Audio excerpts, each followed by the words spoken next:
stands for Addiction Consulting and Education Services. And basically it's like, I do professional talks. I do first responders, police, because most people in the community have no idea about addiction or mental health. They're really judgy. All they do is see like the crime side of it, like these are bad people, bad young adults, bad. So I, as a person in long-term recovery, which if nothing else, that's probably the most important thing I am as a person in recovery, it's like, I want to go out there and let the world know like what's really going on and how to deal with people like me. So I started a little company. It's really driven by passion. But here's the hit. I don't know where you're at in life. Maybe you were dealt some bad hands. Whatever the case is, you landed here. This is a blessing. It may be frustrating. It might take your phone. You might feel like Demers is on you sometimes, like the prison warden. But I'm here to tell you, like, this dude cares. I know now that like I had some stuff inside of me that I needed to heal, but like I couldn't do it. So I was like always getting in trouble in school, always getting suspended, always getting detentions. And you know, that's where I met Dr. Demers. Dr. Demers was one of my teachers. He was in the athletic department. He was a coach, and he was on me. You know what I'm saying? He saw me, and I feel like he actually saw through me, which is super uncomfortable. Like, leave me alone, bro. Let me wear my mask. Don't be trying to read my soul. You know what I'm saying? Stay away. I had to go down the wrong road because I was a broken kid, right? I had family dynamic issues. I had insecurity. I acted like I was a big tough guy, but I had low self-esteem, right? And the truth is, I was just afraid. I was afraid people were gonna hurt me. I was afraid people were gonna take advantage of me. I was afraid people wouldn't like me. I was afraid people wouldn't accept me. So I had to wear all these masks to protect myself. And what happens when you wear masks and you're not your authentic self, at some point you lose yourself. But to be in recovery and to try to be my authentic self, trying to be a tough guy and trying to be standoffish separated me from people that wanted to help me, right? I'm not a playboy. I was a scared little kid that was so afraid to be vulnerable and so afraid to be open and so afraid that a woman might reject me that I acted like a playboy. And I'd be the guy that would have a good girl, and as soon as she started getting googly-eyed and catching feelings, I'd be out. Because it was getting too real, and now I'm like, nah, I'm a playboy. I'm not a playboy. I was scared. I was scared to be vulnerable with this person, and what if they leave me? What if they reject me? That'll hurt too much. I'm the guy that quits a job. You can't fire me. You know what I'm saying? Like, if you've been through enough stuff, you don't really get scared. You don't really get rattled that easily, so it makes it hard to turn things around. Like, some normal human gets arrested once, they're traumatized. They never do that thing again because it's so scary.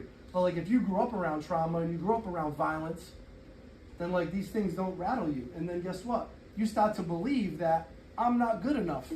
This is the best I deserve. I come from a community or a family or a legacy of people with addiction, with mental health issues that go to jail. This is just part of the deal, but it doesn't have to be, you know? My goal is like to prolong first time use, right? So like, I don't demonize alcohol. If you're a 35-year-old adult and you drink a beer and watch the Patriots or whatever, like, good for you. Like, I could care less. You can be a responsible adult and do that and enjoy a glass of wine. But the science says that the front of my brain, called the prefrontal cortex, is not fully developed until the mid-20s. That part of the brain is responsible for decision-making, impulse control, and risk assessment, among other things. So if you start to drink or smoke or vape or whatever before you're like mid-20s, what happens is that part of the brain stops growing and developing, and then what? Continue to make bad decisions, continue to have poor impulse control, continue to not evaluate risk properly and just live an aggressive, wild, risky life. And that's exactly my story, you know what I'm saying? If it runs in your family, you're at an increased risk. So like, if you want to know if you're on the fence or not, look at your risk factors. These are the risk factors. They're called adverse childhood experiences and science. 1, if you have alcoholism or drug addiction in your family, you're at an increased risk to continue to progress in addiction than the other guy. If you come from a family of the mom was an alcoholic or drug addict, even if they're 25 years in recovery, you're 42% more likely to get addicted to drugs if you experiment at a young age than someone who doesn't have addiction in their family. If you come from a family that has both sides, if you got a mom and a dad or a grandma and a grandpa that runs in the family just like cancer, it goes to 62% more likely to become addicted and cross the line than your friends next to you. The other factor is anyone that uses before the age of 21 is at an increased risk. Anyone who has any other mental health conditions, major anxiety, generalized depression, ADHD, and if you stop vaping and smoke weed, edibles, whatever, increased risk. If you're on medications for some kind of condition and you smoke weed, vape, and drink alcohol, increased risk. And then when you add trauma, any kind of trauma, whether it's little trauma or very severe trauma, it starts to compound and double the risk. And it just makes sense. Think about it. People that have any type of pain, that have been through some stuff, are just more likely to look for relief.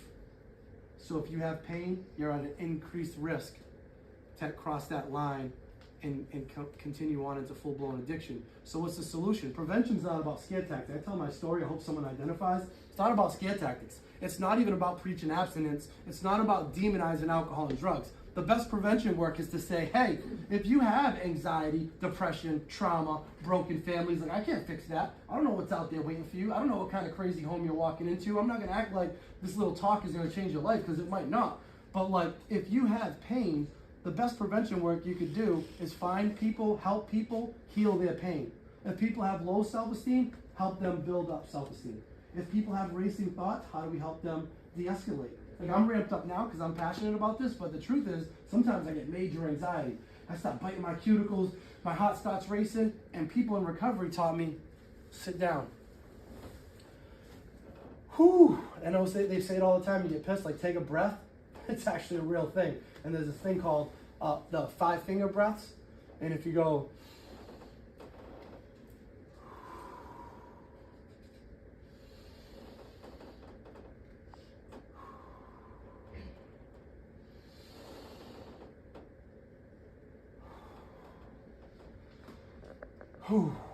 if I do that a few times, exaggerated inhale, hold it for a second, exaggerated exhale,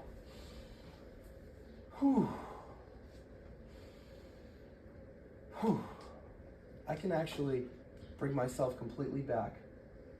I can slow my racing mind. I can slow my beating heart. I can actually lower my blood pressure with mindfulness and meditation techniques.